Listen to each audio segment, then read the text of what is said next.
Focus aujourd'hui sur les législatives de ce dimanche en Espagne. Tous les yeux sont tournés vers les deux partis anti-austérité qui ont émergé lors des dernières élections. Au régional, ces indignés ont pris la direction de Madrid et de Barcelone. Nous avons voulu savoir comment étaient gérées ces villes depuis et comment se comportaient ces nouveaux élus en politique à l'épreuve du pouvoir. L'enquête de nos correspondantes Valérie Labonne et Sarah Maurice. La Puerta del Sol est un lieu chargé de souvenirs pour Pablo. Il y a 4 ans, le 15 mars, débutait sur cette place emblématique de Madrid le mouvement des indignés. Il faisait partie des premiers à squatter la place. Quand le mouvement s'est agrandi, les gens se réunissaient là. Et de ce lieu, tu pouvais t'adresser à des milliers de personnes. Inspiré par le tout récent printemps arabe, c'est l'esprit dont Podemos se revendique. Des citoyens, ne se sentant plus représentés par la classe politique, veulent prendre le pouvoir pour le changer de l'intérieur. On nous disait avec dédain, créer votre parti, manifester c'est facile. Et c'est ce que nous avons fait, créer des centaines de micro-partis et gagner les élections. Désormais nous mettons en œuvre ce que les gens ici demandaient. Le pouvoir ne nous a jamais entendus, alors pas d'autre alternative que de créer ce parti.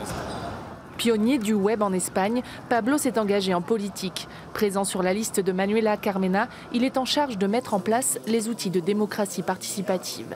Ce jour-là, avec la maire, il participe à leur premier conseil municipal et Manuela Carmena veut que l'Assemblée soit le plus efficace possible.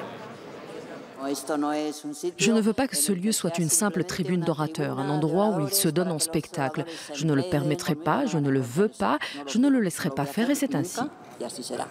Sortie de sa retraite de juge pour diriger la première mairie d'Espagne, elle a suscité l'intérêt des médias par son profil atypique et son franc-parler.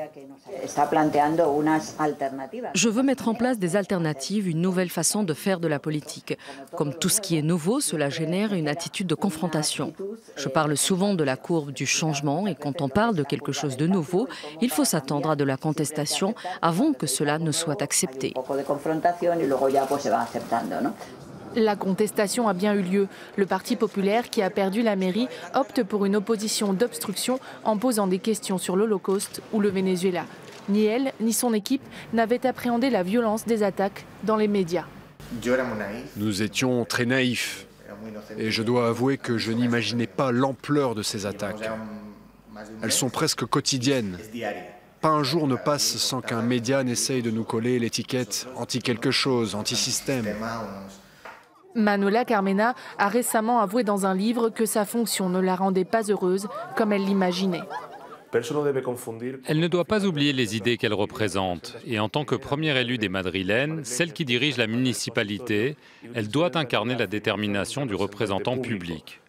Parfois, elle a du mal, car elle continue à penser comme une retraitée, comme cette grand-mère de Madrid, comme on l'a surnommée. Et je crois qu'elle n'est pas encore habituée à son poste. Direction Barcelone, la deuxième ville d'Espagne, où avant d'être maire, Ada Colau a créé la plateforme contre les expulsions immobilières. C'est son engagement qui l'a fait connaître auprès des Barcelonais. Son élection a suscité énormément d'espoir auprès de ses amis. Que ce soit une personne issue de l'activisme, c'est bien pour les citoyens. Mais il va falloir voir quelle marge de manœuvre les autres partis politiques vont lui laisser. Première femme à être élue maire de Barcelone, Ada Colau a fait de son combat pour le droit au logement une priorité. Dès son premier jour de mandat, elle arrête une expulsion et s'engage pour favoriser le logement social dans la très touristique Barcelone.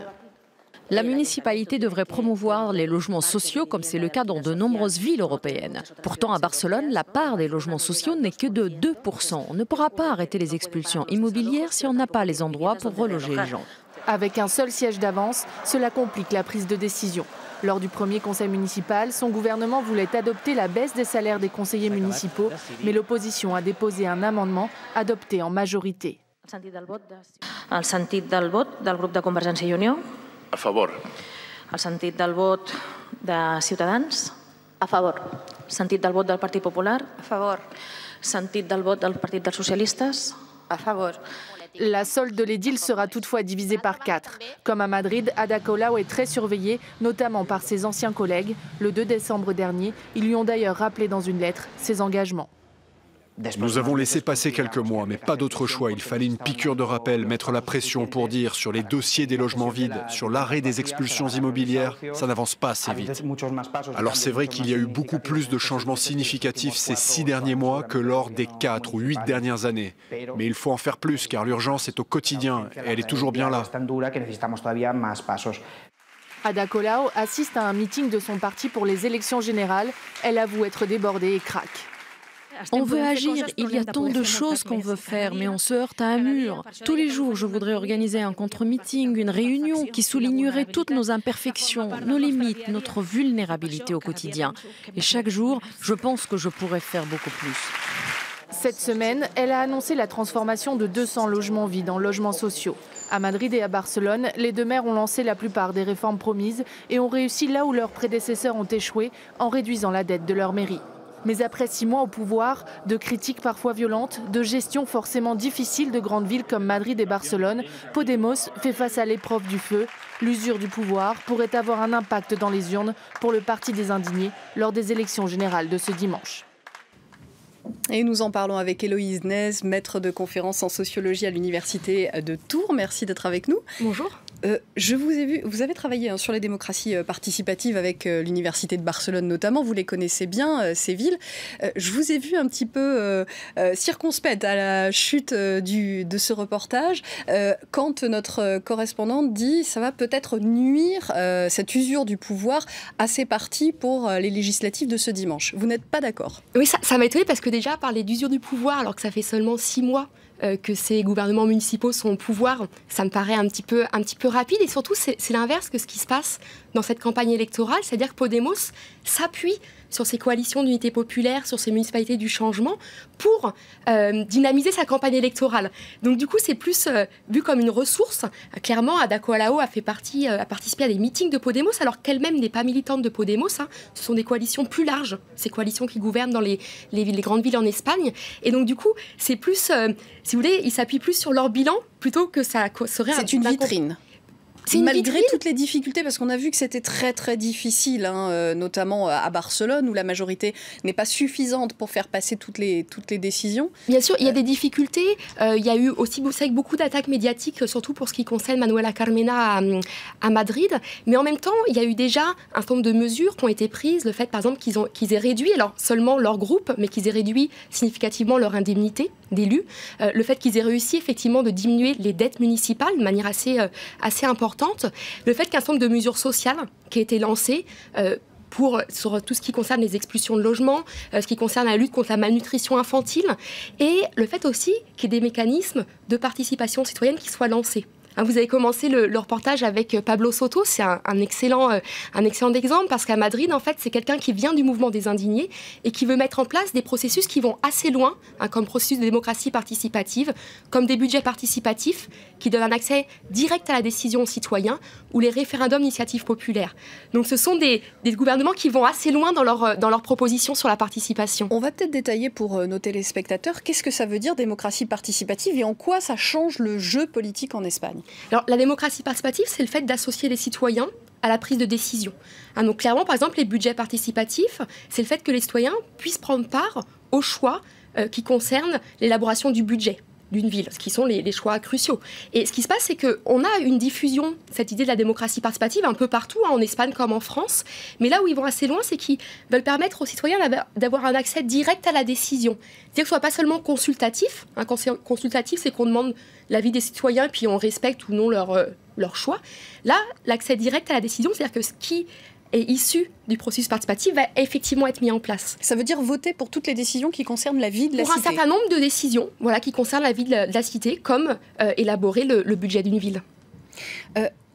On a vu que l'Espagne était une vie politique bipartite, le Parti populaire, le PSOE, les socialistes. Est-ce que là, on voit émerger vraiment un jeu politique différent par ces nouvelles forces politiques? Est-ce que le jeu politique en Espagne a radicalement changé et pour longtemps? Alors, radicalement, on est dans un processus de transition. C'est-à-dire qu'il y a toujours les partis traditionnels qui sont en place, Parti populaire, Parti socialiste, mais il y a des nouveaux concurrents qui arrivent, Podemos et Ciudadanos. Et si on regarde par exemple pour les élections législatives qui auront lieu dimanche, on a maintenant 4 partis qui sont en lice, avec des possibilités de remporter les élections, d'arriver à une bonne place. Alors jusqu'à présent, il y en avait 2. C'était vraiment un système bipartiste. Donc on a une remise en cause claire de ce bipartisme. Alors c'est pas encore la fin totale, c'est-à-dire que le Parti socialiste et le Parti populaire sont toujours parmi les principaux acteurs, mais ils sont clairement perturbés par l'arrivée de ces nouveaux acteurs. Et justement, est-ce que cet éparpillement des voix avec ces 4 acteurs ne va pas justement bouleverser les prises de décision et empêcher justement l'émergence d'une majorité claire qui permettrait des décisions claires au Parlement? Alors ce qu'il faudra, ça sera probablement des alliances. C'est-à-dire que en Espagne, ce sont des élections proportionnelles à 1 tour seulement. Donc du coup, si aucun parti n'a la majorité absolue à l'issue du scrutin, ce qui sera probablement le cas si on en croit les sondages, qui a été le cas dans toutes les régions qui ont été appelées aux urnes cette année au printemps, il faudra absolument qu'il y ait des alliances entre plusieurs partis. Donc ça, c'est une nouvelle configuration clairement de la scène politique espagnole. Et ils sont prêts, ces partis émergents, à faire des alliances avec, par exemple, ceux à Madrid qui leur interdisent de passer leurs décisions? À Madrid, par exemple, si on prend le cas de Madrid, si Manuela Carmena est au pouvoir aujourd'hui, c'est que le PSOE, le Parti socialiste, a permis l'investiture de Manuela Carmena. Donc, quelque part, il y a déjà eu une alliance pour l'investiture. Et ces alliances, elles sont transposables sur les législatives? Ça sera toute la question. Jusqu'où ça sera transposable, et ça dépendra bien sûr de la place de chacun. Qui est-ce qui arrive en premier, quels sont le rapport de force. Pour l'instant, bien sûr, tous les candidats disent qu'ils arriveront en premier, et du coup, ça sera les alliances, ça sera eux qui seront maîtres dans les alliances. Donc personne ne dit avec qui il se ralliera ou non.